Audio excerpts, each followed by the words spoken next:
Today we're going to be talking about whitening strategies together with White Dental Beauty and looking at some of the changes that had occurred with this amazing product over the last 20 years. My name is Linda Greenwall. Please have a look at my Instagram, Greenwall Dental Education, and our charity Dental Wellness Trust.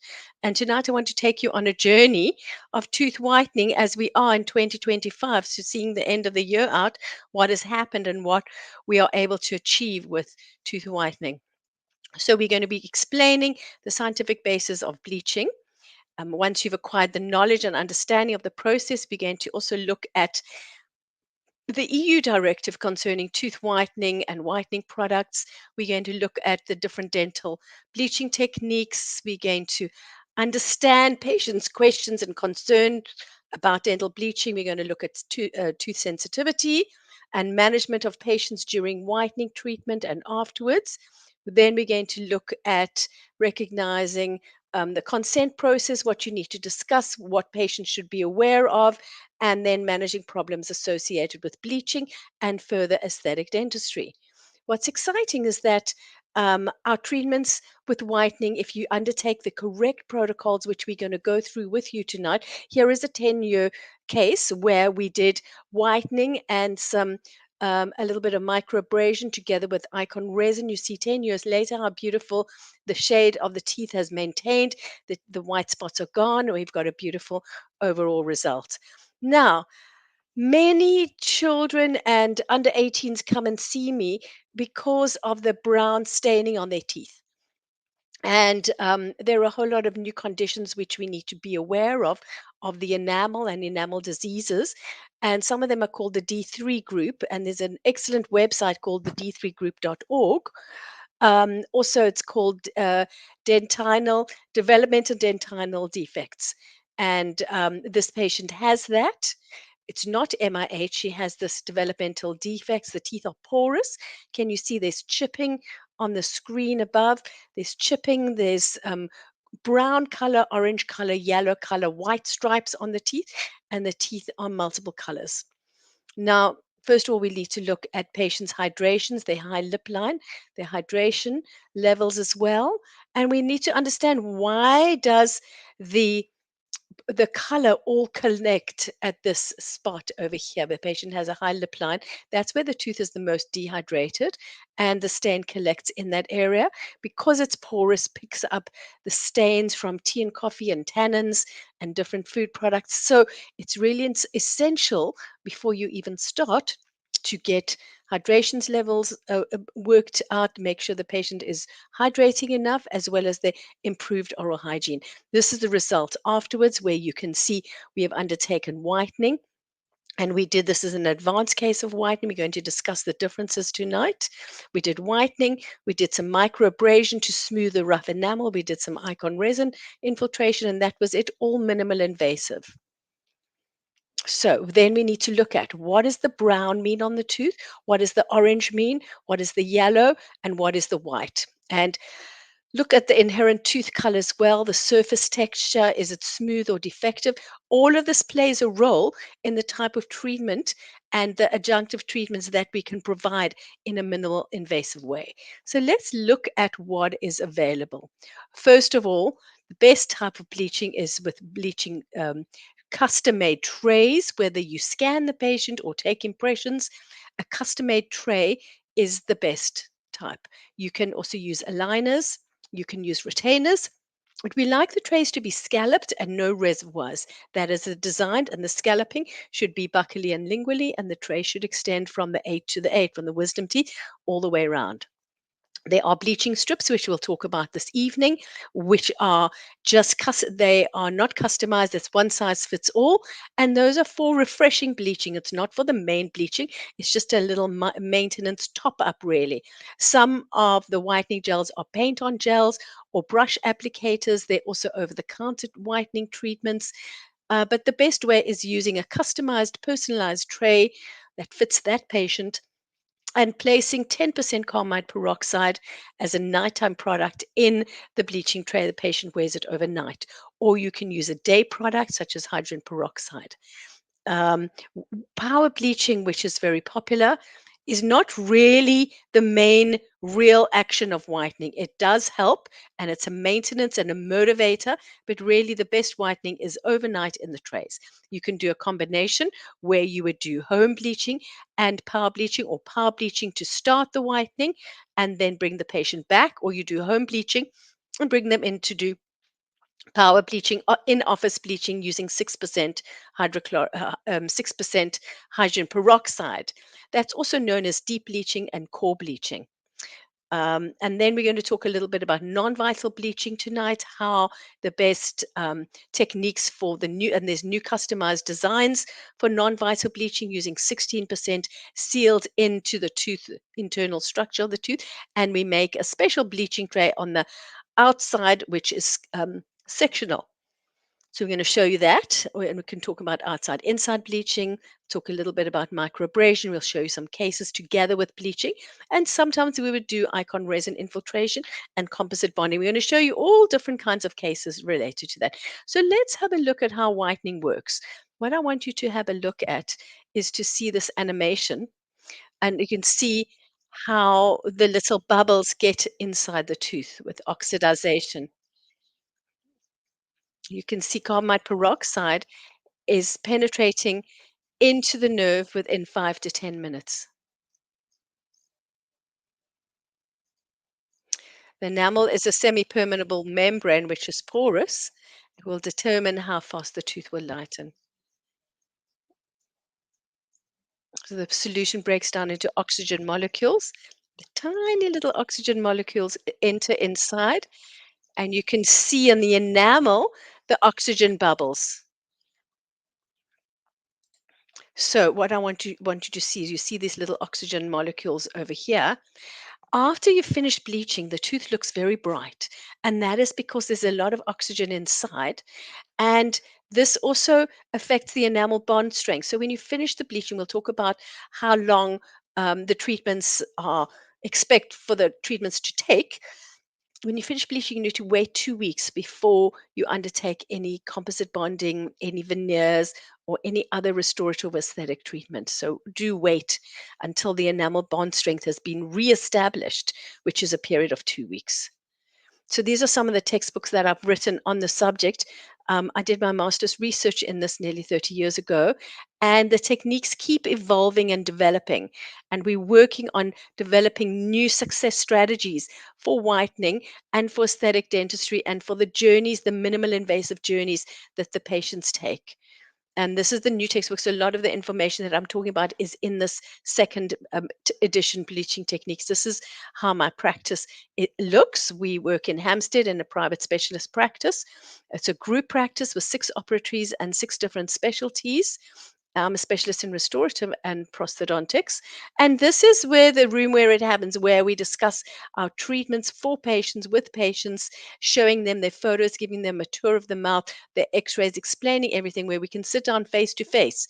Because when the patient lies back, they're much more vulnerable. It's not really fair to ask them questions. We sit face to face rather to be able to undertake effective bleaching treatments and have patient consent. So let's look at the Van Hayward protocol. The Van Hayward protocol is a very specific protocol that were developed by Professor Van Hayward and Harold Heyman, and really since the first article they published, which was in 1989.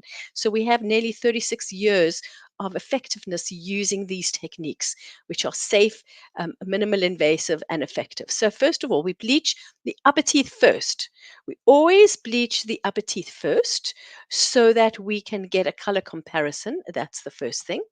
The second thing is that the upper teeth bleach quicker, faster, quicker, and they're less sensitive. When you start the lower bleaching, that's much more sensitive. So we bleach the upper teeth first for 2 weeks, overnight, every night for 2 weeks. The patient comes back and we review the shade. Normally, what happens is that the upper canines are darker, and so they'll need a further week of bleaching. So it may be that the patient is bleaching every night for 3 weeks.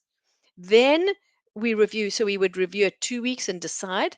Then we instruct the patients to continue bleaching the upper teeth, and then we may introduce the lower tray. The lower tray, as we said, bleaching on the lower takes 3 weeks minimum. It's slower, it's more sensitive, and you often see a degradation line on the lower canine where the canine tip is white, but the rest of the tooth is still a little bit yellow. And then the bleaching will be done overnight, lower bleaching to be done overnight. You would review the shade and decide whether further bleaching is necessary. But we sectionalize it out so that just the upper is done first as a color comparison, and to break it down into small steps for the patient that is easily manageable. And then we tweak and review, and we only give the patient enough gel that they've got to come back for the next session. So normally 4 syringes is enough for 2 weeks, depending on the size of the syringe. So we can look at that. In terms of the EU directive, which was originally came out in September 2011, basically they worked out that hydrogen peroxide is safe to use in oral products, and that is up to 1% for general use, as this is considered safe, up to 0.1%. You can buy hydrogen peroxide over the counter. Products that contain 0.1% to up to 6% can be safe under special conditions. The special conditions are that the dentist must do a clinical examination, number one, to ensure that there's no risk factors, number two, to to exclude pathology and manage any oral health issues. The products must be used as intended for whitening, and more than you can use more than 0.1%, but the products that we use are up to 6% hydrogen peroxide, not available directly to consumers. It must be dentists undertaking, supervising, managing, and administrating the whole program. Then they said that the products can't be used for individuals under 18 years of age, and it must have the concentration of hydrogen peroxide. So the General Dental Council then clarified this in their statement, which came out in 2012, 2013. It's to do with the cosmetic product safety legislation. They revoked the old ones and they put the new ones in place, basically calling it the EU cosmetic regulations. Things are changing because Britain is not in the EU anymore. So watch the space. Then it says, first of all, a clinical examination must be undertaken by the dentist to exclude pathology and ensure there's no risk factors. I've put here some red flags because we can discuss what would be risk factors. The product should not, as we mentioned before, the product should not be available to the consumer, and it's only available through the dentist. The dentist prescribes the treatment, delegates to the suitably trained dental hygienist or dental therapist or clinical dental technician. That's the products containing between zero point 0.1 to 6% hydrogen peroxide cannot be used by patients under 18 years of age. However, here's the key. The key. It says, for the purpose of treating or preventing disease, you can use it for under 18s. And also a really, really important first treatment cycle at the dentist. Just to repeat, the General Dental Council says if the whitening is for the purpose of treating and preventing disease, then you may undertake under 18 whitening. Now, we're going to talk about that in detail. The most important thing that you need to do once you have a beautifully fitting bleaching tray, at the chair side, you need to fit the bleaching tray. You need to show the patient how to load a bleaching tray. I always get the patient to take a photo on their phone of this photo with the bleaching gel in the tray. And then we instruct the patient how to seat the tray, and we sit with them for about 5 minutes while we go through all the instructions of what to expect. So it's part of our duty and responsibility, as we said, to undertake a dental examination for whitening to exclude pathology. So what you would be doing is you would be assessing your medical history, because medical history is relevant. For example, certain medications patients are taking, all that is relevant. And again, it comes back to dehydration. The patient's teeth are dehydrating because of the medication they are taking. That may mean that the patient has more discolored teeth. Dental history, trauma is really important, and so you need to take that. We also need to understand the patient's hopes and aspirations, because what we needing to understand is this realistic or unrealistic? The patient wants the whitest teeth ever, much, much whiter than a piece of paper, or do they want a natural shade of white? And that's important to assess. There's certain shade guides to measure, and the photo here is of the Vita Easy Shade, which is the Vita Easy Shade. It's a colorimeter, brilliant piece of kit. You click it onto the tooth. It's a Bluetooth apparatus, and will go into the patient's notes and tell you exactly the shade, and it will tell you your bleaching effectivity as well. A lot of research is carried out on this little shade device. Then we want to look at signs and symptoms. Does the patient have any pain versus sensitivity? Are there any cracks on the teeth? Is it a patient of bruxa?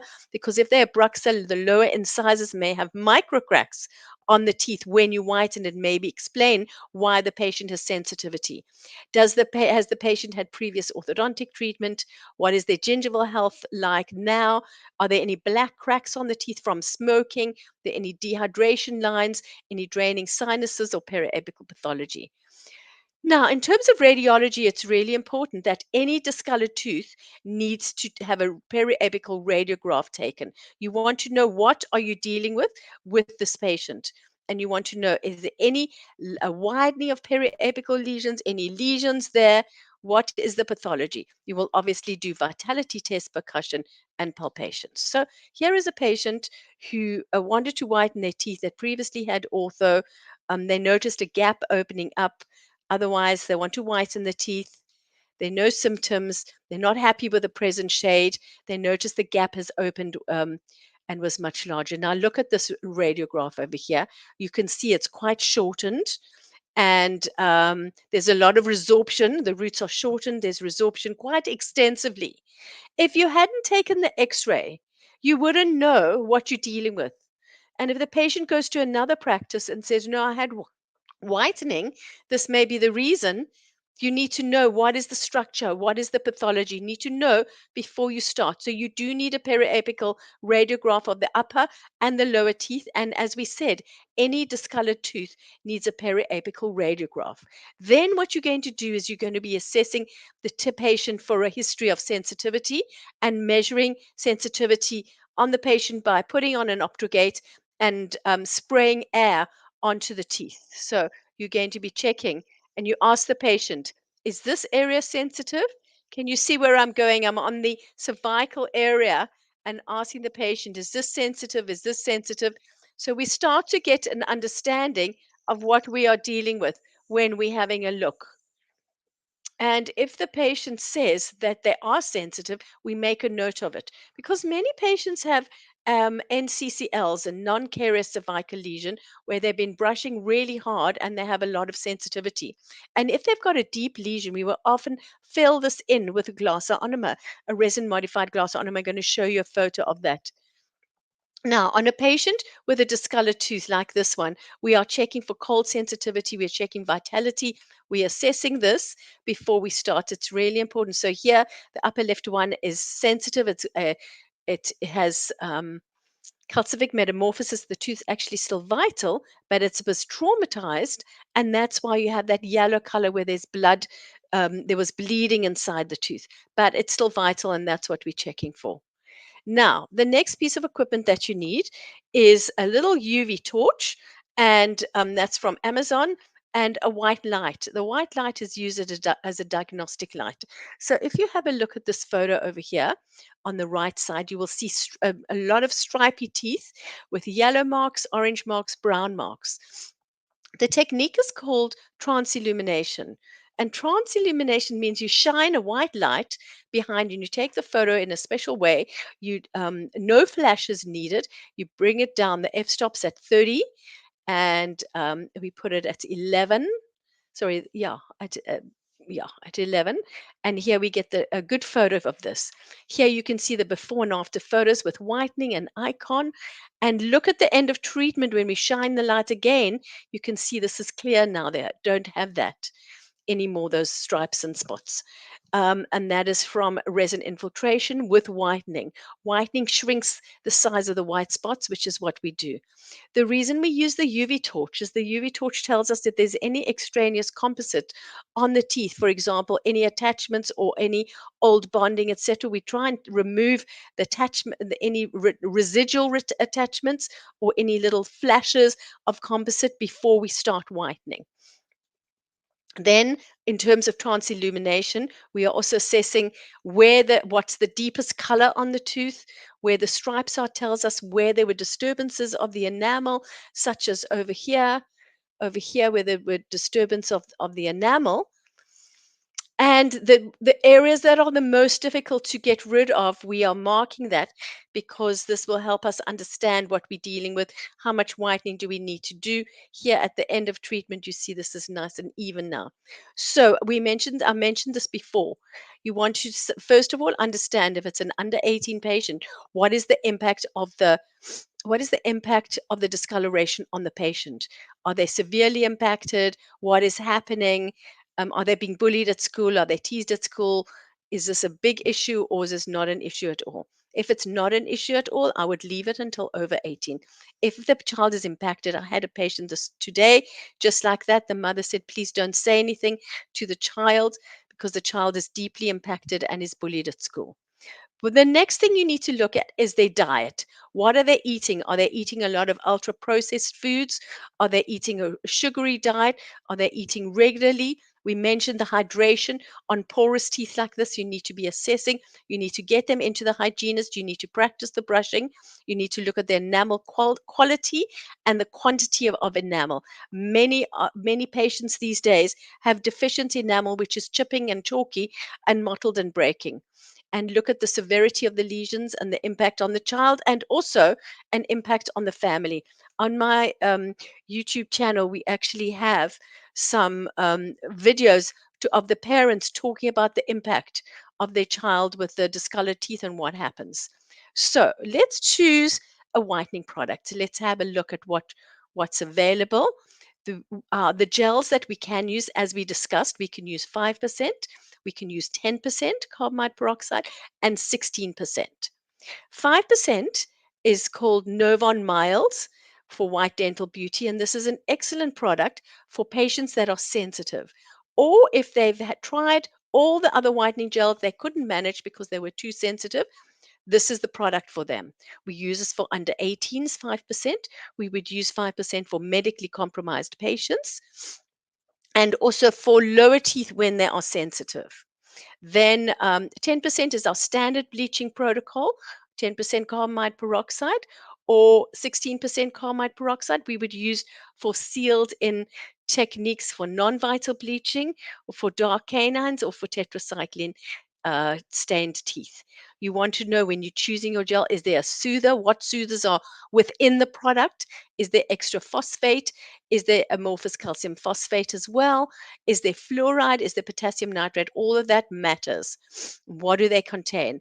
Is there a whitening toothpaste or serum that comes with it? Are there any conditioners or protective? What is the brand? What is the research? What is the safety record? All of this will help you with the marketing.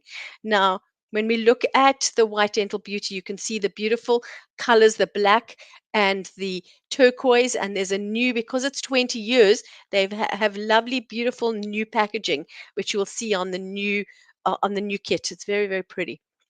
So we mentioned with White Dental Beauty, why do I like carbamide peroxide? So you've got the two different choices. You've got carbamide peroxide, which means that it contains urea. Urea elevates the pH. It allows for wound healing, soft tissue healing, um, and heals the mouth. Then their products also contain carbopol. Carbopol is a slow release oxygen agent that keeps the carbamide peroxide gels, the nighttime gels, active all the way through the night. On top of which, many of the products contain fluoride, potassium nitrate for soothing. So, this is like a therapeutic treatment. Initially, when whitening was discovered, it was and researched. It was done for children under 18 whose gums were swollen after the braces. and this was Bill Klausmer in 1968, started using in the retainers peroxygel to help the gums heal up.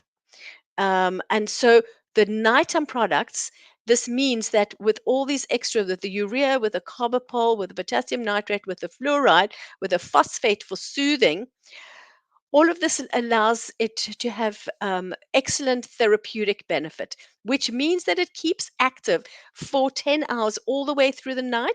You still have 10% of the product active. That's why it's a good nighttime product. If you're using a hydrogen peroxide only product, that means that all the oxygen is released within half an hour to 45 minutes. That's a day product. So, what the beauty about Novon Mild is it contains a special sodium tripolyphosphate, which is the triple phosphate, which helps to soothe. So you also get a rapid pH jump, which we mentioned from a neutral pH, it goes right to alkaline to help to protect and speed up and helps to break down stain molecules, resulting in a nice bleaching effect. So, this is some of the products on the UK market. We have a 3% enzymatic bleaching, which is a toothpaste which combines lactoperoxidase, which is an enzyme, together with 3% carmine peroxide. Then we would get use the Novon Mild, as we mentioned. This would be useful for sensitive patients with sensitive teeth, lower teeth where they're too sensitive, also medically compromised patients, and under 18s who've got the MIH and other enamel conditions. 10% carmine peroxide is the Opalescence PF, the White Dental Beauty Polar Night. Here is a list of all the different products. 16% carmine peroxide, which is equivalent to 6% hydrogen peroxide. It's always a factor of 3. You have White Dental Beauty Polar Night, Opalescence. There's all these products. We would use them for non-vital bleaching and for dark canines and tetracycline. We don't use them as a starter product. Now, many dentists make this mistake. They go straight to 16% carbide peroxide. But the problem with this, the higher the concentration, the more the sensitivity and the more the irritation on the gingiva. And even though you use it for a slower period of time, you don't get to reach the bleaching potential of the tooth. That's why we go low and slow. Now, the other products which are available are the little strips as well. And these are for refreshing the smile on the go. They also have the triple phosphate inside to help with the universal for the whitening. Just one size fits all. They're dissolvable as well. And they've got this triple phosphate action, which is a polyphosphate. And this helps to activate the bleaching, but also binds to the stain to reduce the stain accumulation and smooth the enamel. Now, when it comes to hydrogen peroxide only, we mentioned all the oxygen is released within half an hour to 45 minutes. So you can't use, if it's a day product, they're called HP, hydrogen peroxide, you can't use it overnight. You can't use it for longer than 45 minutes. If you think of the time that it's going to take between overnight whitening and half an hour whitening, is a very big difference in the effectivity of the products, which is why I like the nighttime bleaching better. Now, as we can't use more than 6%, and at 6%, you have Polar Day, White Dental Beauty, you've got the bleaching strips, and you also got the in office products if you want to use that. There is a clip on light, which is called this is the polar light, whereas one size fits all, just like the universal strips as well. These are entry level, these simple products are entry level products. The hydrogen peroxide can be used for an hour a day or 45 minutes a day. Now, let's look at some clinical cases. So, on this patient, they just finished the orthodontic treatment. And can you notice that the teeth are a little bit yellow? As we mentioned, when they finished ortho, take a post-operative radiograph to understand what are you dealing with, what's happened to the enamel what's happened to the tips of the roots, the apices. Is there any flattening or any shortening? This, can you see they're a little bit orange? We actually, from research now, understand that during ortho, as you're moving the tooth, you get a little bit of micro bleeding into the periodontal ligament, and that causes the teeth to be a little bit orange because there's micro traces of blood inside the teeth. And that is why You see that orangey color. Afterwards, you can whiten beautifully. This patient also had a lesion here. So we removed the old lesion. There was a bit of composite over it. And we whitened. Then we did icon resin infiltration. And then we put a composite bond over that. Then we made a new retainer. Now, it's really important on these defective incisal edges that you make a retainer for the patient to wear at night. And if you need to repair it again, you can put the composite into the retainer. So here we showed you this very important slide to show the patient at the chair side how much gel you should be using. Look at the different drinks that our patients have and what the effect is on the root surfaces of teeth. And the bottom slide shows how they are whitened. This is from the Instagram site called Dentinal Tube, and we've got permission from Nathaniel Lawson from the University of Birmingham, Alabama, to show this to you. But it's in a good educational slide for our patients. Now, in terms of discoloration, let's look at what discolors teeth. Fried food, the oil molecule is a tiny little molecule and penetrates right inside the teeth.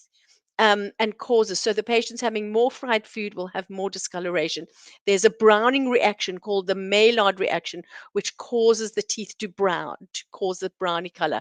We know that black tea is more a stain possibility than coffee and red wine. And patients taking antibiotics can either have extrinsic stain or intrinsic stain. Smoking, as we know, is causing that staining as well. And little kids have some black staining on the teeth, which could be due to dairy consumption, causing the iron staining on the cervical edges around the near the gingiva.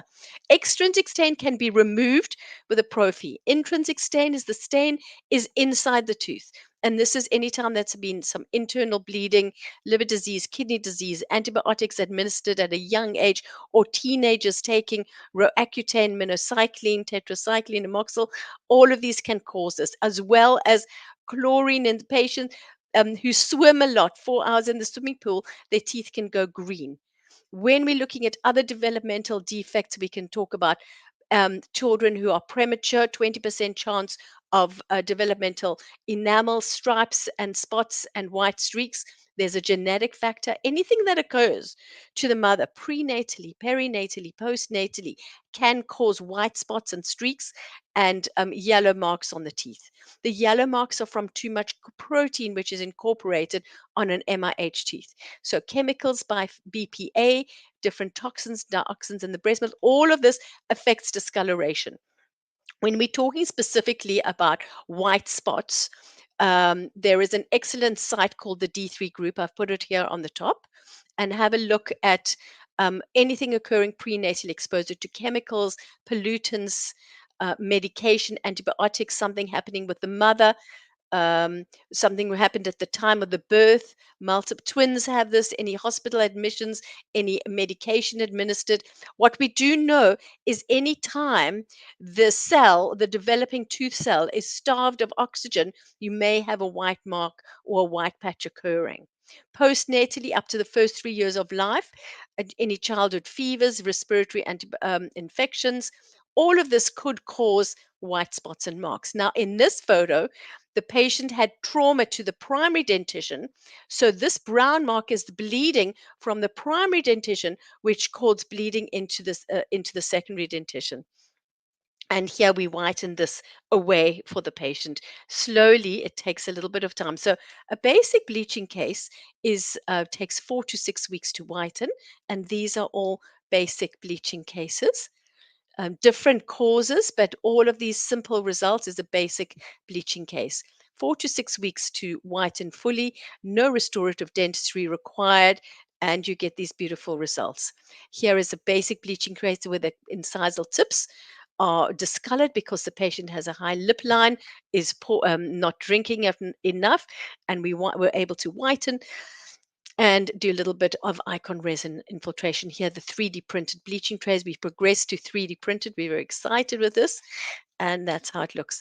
With intermediate bleaching, we may need to do two different bleaching techniques, so non-vital bleaching or home bleaching as well. this more extreme stains. So that's our final result. And then we were followed this on with icon resin infiltration.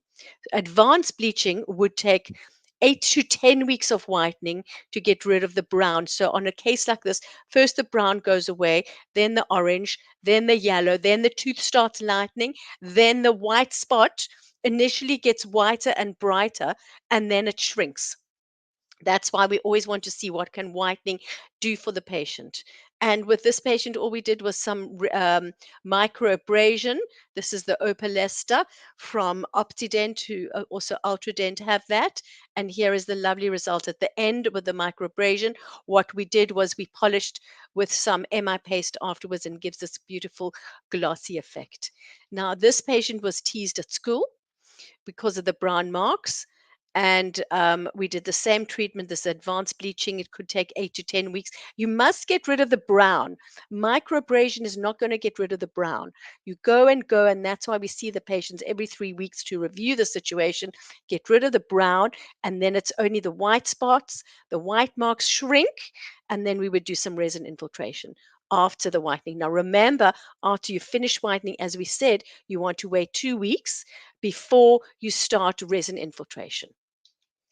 On this patient, she'd had some composite bonding placed over it. So what you need to do, you use your little UV torch and you remove as much composite as you can without affecting the structure of the tooth underneath. But here we actually took off the bonding which was placed over the tooth to get back to natural tooth, and then we undertook whitening again, getting the brown off, getting the orange away, and the white gets whiter initially with brightness and then it shrinks. And this is a result. No veneers. She was treatment planned for 20 veneers. No veneers. She had no Invisalign. This was just before her wedding. Very simple, minimal invasive treatment. Whitening with resin with microabrasion. Now let's look at a patient for the first time. What we look at is the whites of the eyes versus the color of the teeth. We see the color of the teeth is much more yellow than the whites of the eyes. We know that we'll be successful with whitening, but we don't say anything. We just observe. And here's the patient at the end of the treatment where we want the whitening to match the whites of the eyes. So on many of these advanced cases, as we mentioned, we go 8 to 10 weeks. We keep going and going until we can see that we've reached the threshold, the bleaching potential of the tooth, the threshold of acceptability, and then we can stop treatment. On these cases, the patients have a very high lip line, and that's why they become so porous, and that is why the food collects there. Now, this particular very opaque, the very opaque areas and chipping of the enamel, we know that it's unrealistic to expect that whitening is going to take this away completely. So then would be whitening and bonding, whitening first, then we would go on to resin infiltration, and then we would go on to composite bonding. And here's the final case. And then we would make them a retainer to protect from chipping and breaking on the incisal edges.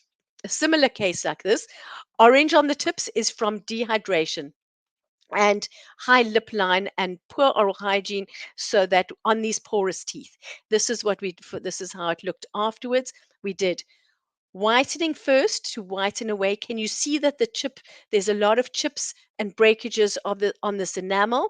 And what we did here, after we finished whitening, which is 8 to 10 weeks, then we did some microabrasion to polish and smooth the surface where there's so much chipping. And then we did resin infiltration with, on the incisal edges, just a little bit of bonding just over here. But you will see that it's very minimal invasive treatment. So whitening patient, there's a lot of research now, a big study that was done this year, a big systematic analysis where they looked at, should you whiten before resin infiltration. They said yes, whitening and resin infiltration, they're both synergistic together, and whitening is effective and it shrinks the lesions. Now, this is some of our other research. We've done research on COVID, on varnishing, fissure sealants, tooth whitening, resin infiltration. We published a very important paper, which is tooth whitening for the under 18s. This is available on my website. If you go onto lindagreenwall.com and go to educational resources, you can print. There's the website there. You can download these publications. Then we also looked at the single discolored tooth.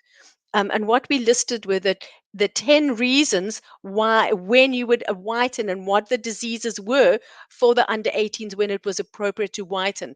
So non-vital discoloration, opaque white spots and marks, brown and yellow marks, MIH, fluorosis, intrinsic discoloration due to antibiotics, systemic bleeding inside the tooth, liver disease, kidney disease, genetic conditions, post ortho white spots, and any discoloration where it's impacting the child would be appropriate to do that. And this is some of our other research that we've published.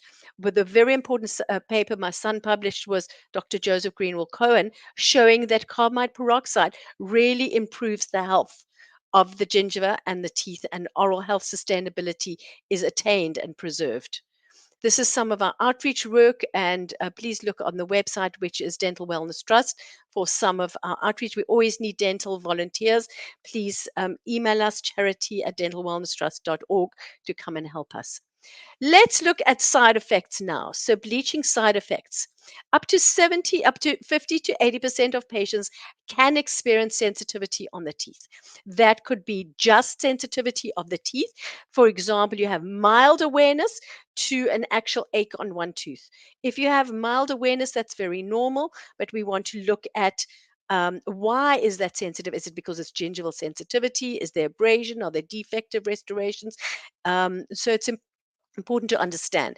You may get gingival ulceration and papillae where the trays are overextended, or you may get uneven bleaching where the tips bleach, but the necks of the teeth don't bleach as well.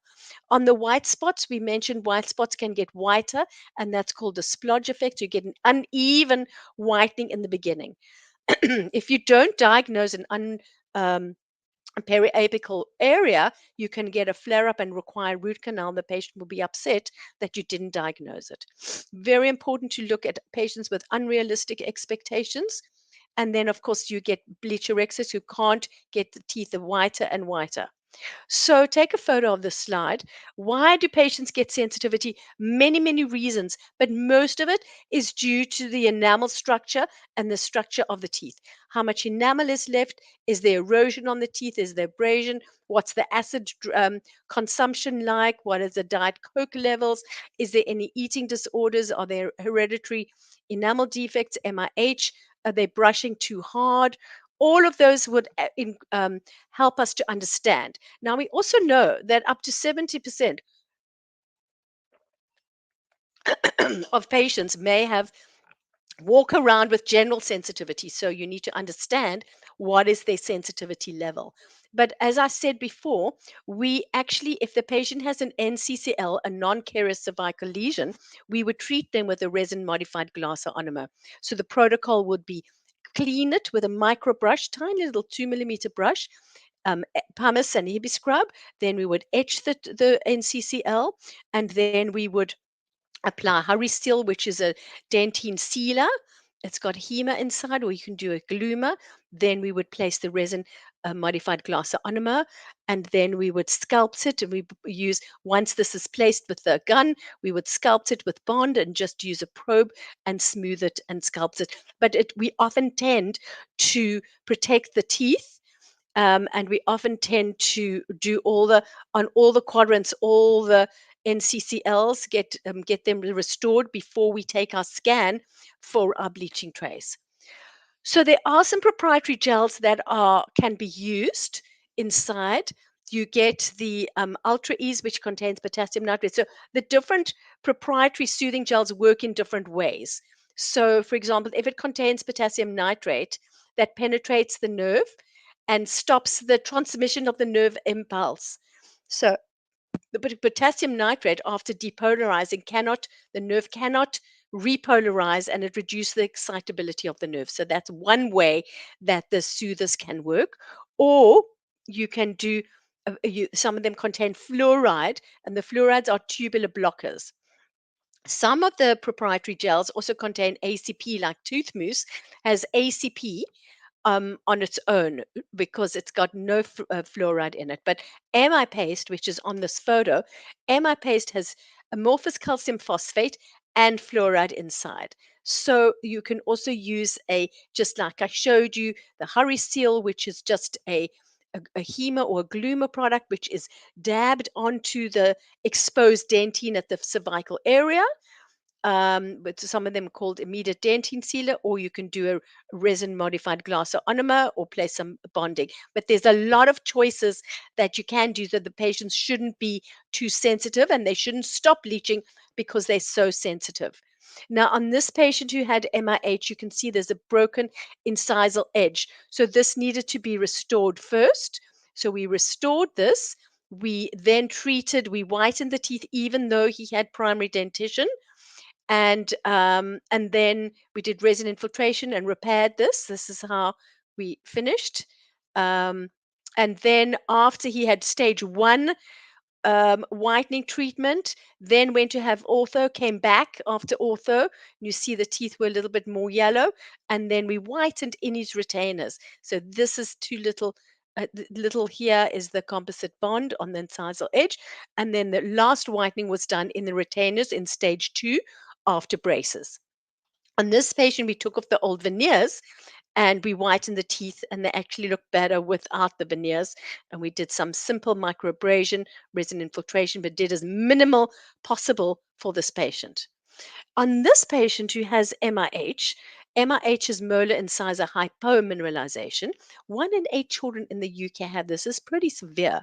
And it means that 1.5 to 1.8 million children are experiencing MIH. It means the molar teeth and the first central incisors, they're both developing in utero at the same time. When the event happens where the enamel is disturbed with starved of oxygen, so you'll get these orange and white marks on the teeth. This patient's teeth were sensitive, so he during his Invisalign, we used in the liner trays, we did the whitening for him. And then after completion of the lining treatment, and the whitening was finished. We did some, you can see there's defects within the tooth, so we did some resin infiltration, we did some bonding. Here we're using the lovely Unica tray and the build up here, and we created some lovely bonding for him. Now, tonight, I know we have nearly 500 people who've signed up for the webinar. And so we're expecting that there may be a lot of questions. Please take a photo of this. This is our Bleaching and Icon and Composite WhatsApp group. And here you can ask as many questions as you want. If you before you go onto the WhatsApp group, I'll send you a list of about 8 questions. Please answer them, and then once we completed that, you can come onto the WhatsApp group. And a lot of people post their before and after posters, their photos, or their questions on treatment and cases and what to do. So this is where we discuss these cases. So tonight, if you have questions that we can't answer because we're very allocated on very specific time, we can answer that on the WhatsApp group.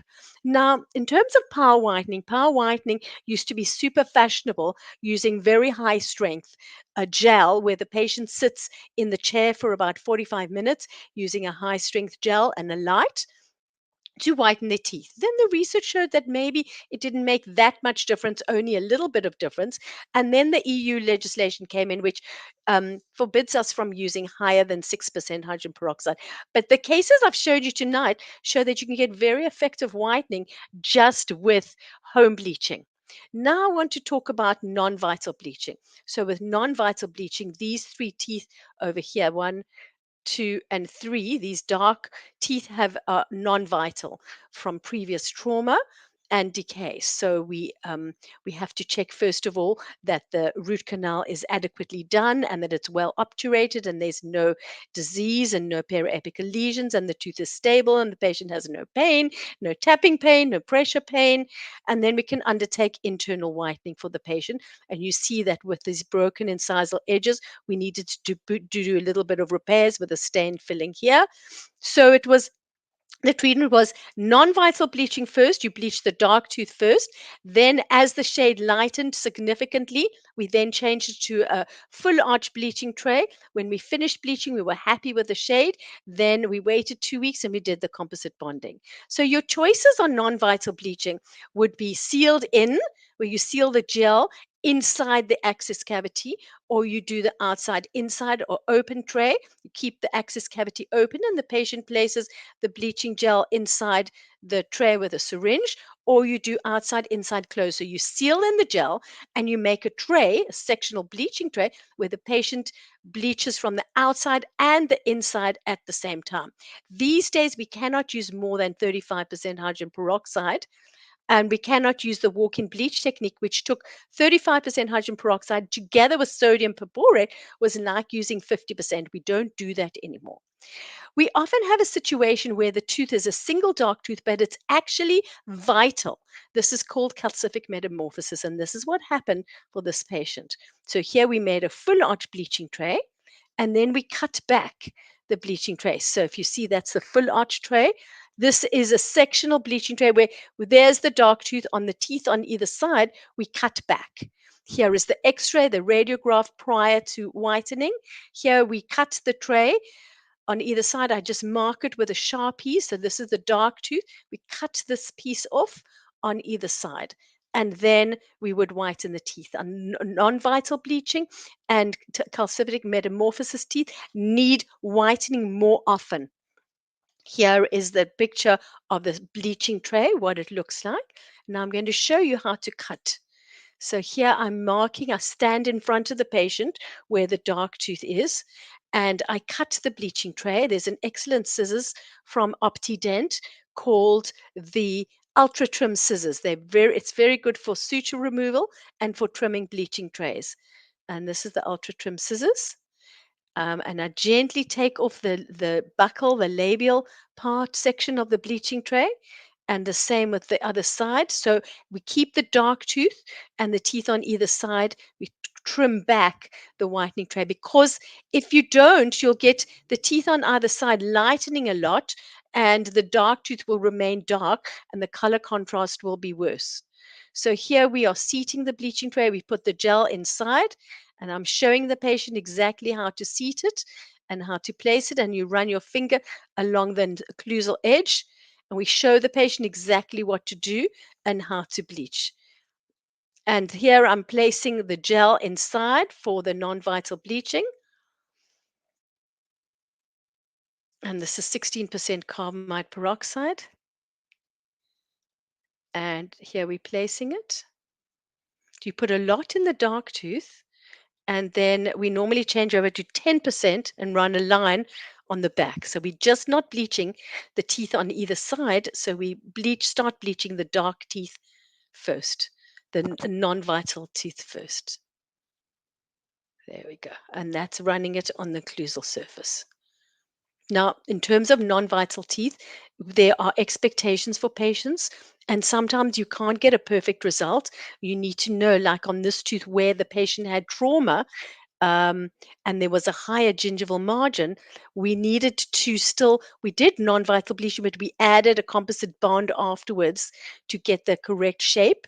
Because of the ankylosis of the gingiva, we were unable to, we didn't play around with the gingival margins. A lot of our non-vital bleaching is undertaken by Dr. Jude Ferreira. And here is another case, very similar. First, we whiten the dark tooth, and then you can see the beautiful result of upper and lower whitening, and see the improvement of the gingiva, how the gingiva have improved and the swelling is reduced. Now, there are problems associated with non-vital bleaching, which can be color regression.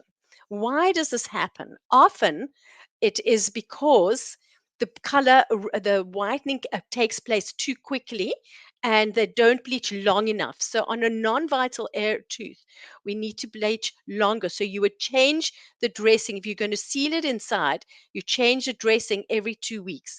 Bring the patient back, take the dressing out, put new 16% carbamide peroxide. Then you would put some PTFE and seal it in with a glass ionomer, and the patient would use the bleaching tray. So you bleach from the outside and the inside. Often the root dentine doesn't bleach as well as the enamel and the dentine, or you may have gingival recession, and you need to look at whether there are any root canal problems. In terms of mistakes that dentists make with bleaching, often they have had no training, on bleaching. So well done, everybody, for signing up tonight to listen to this. We base our research and our discussions tonight on research and evidence. We don't just make it up as we go along. So most dentists haven't done any training on whitening. They haven't learned the science or the research. They have no knowledge or education on bleaching. There's no comprehensive treatment planning or adding value.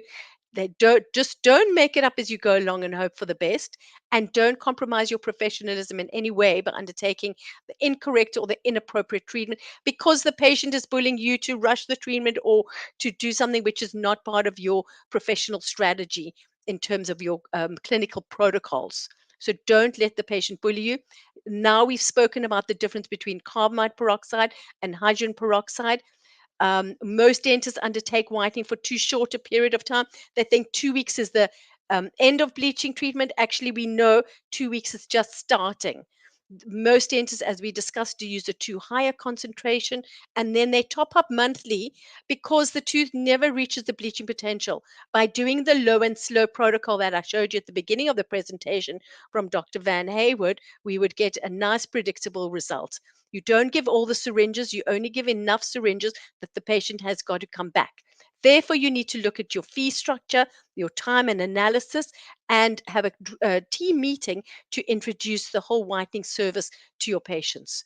One more advanced case I want to show you with the dark brown areas. We treated this simply, whitening first, a little bit of microabrasion, some resin infiltration. Here we used, because it was an under 18, we used 5% carbamide peroxide placed into the tray. Sometime the first tray, this was done at the chair side. We made this in a short period of time. And here is a non-scallop tray, but that was short. And then we made the patient a 3D printed bleaching tray for the patient to use. Here we monitored the patient through the treatment. Here we're doing the upper. Then we started the lower, and the brown marks are going onto the yellow marks now. Then we do the microabrasion. This is called opaluster, where we polish the surfaces of the teeth. This is the result afterwards. I'm sure you'll agree it's a lovely result. The microabrasion uses the opaluster paste uses 6.6% opaluster.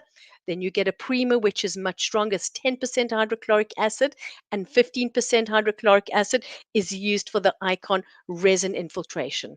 So always look at bleaching first, then you can go on to some resin infiltration. Here isn't a situation where we had to do a composite bond with a retainer afterwards. First, do the whitening. Then we would, once we had removed the brown, we would go on to resin infiltration. Then we would do the composite bonding. Then we would make a retainer. So here are the processes showing you whitening. After the whitening stage, we did the microabrasion, then we went on to resin infiltration. This is what it looks like after etching. This is 15% hydrochloric acid. This is then the alcohol test. Here's the resin being placed. This is how it looks under transillumination. And that's a result. It's just partial when we still then had to go on and do the enamel bonding here. Then we did it the stratified layers to be able to have this lovely, lovely result. So, in summary, teeth whitening is a safe and predictable treatment modality. You can bleach for under 18s as long as it's treatment for the disease, and discuss this with your professional indemnity. Follow the whitening protocols and strategies. You do the least invasive treatment first. Whitening before icon. First, evaluate what can whitening do for this case because it's minimal invasive. Eradicate the brown, orange, and yellow marks first with whitening, and then do composite. Then do your resin infiltration. And sometimes we need to do some light composite bonding. I call it light if there's defects or enamel deficiencies within the tooth. So here is my email, which is lindagreenwall.com, and the Facebook. So, ladies and gentlemen, thank you very much.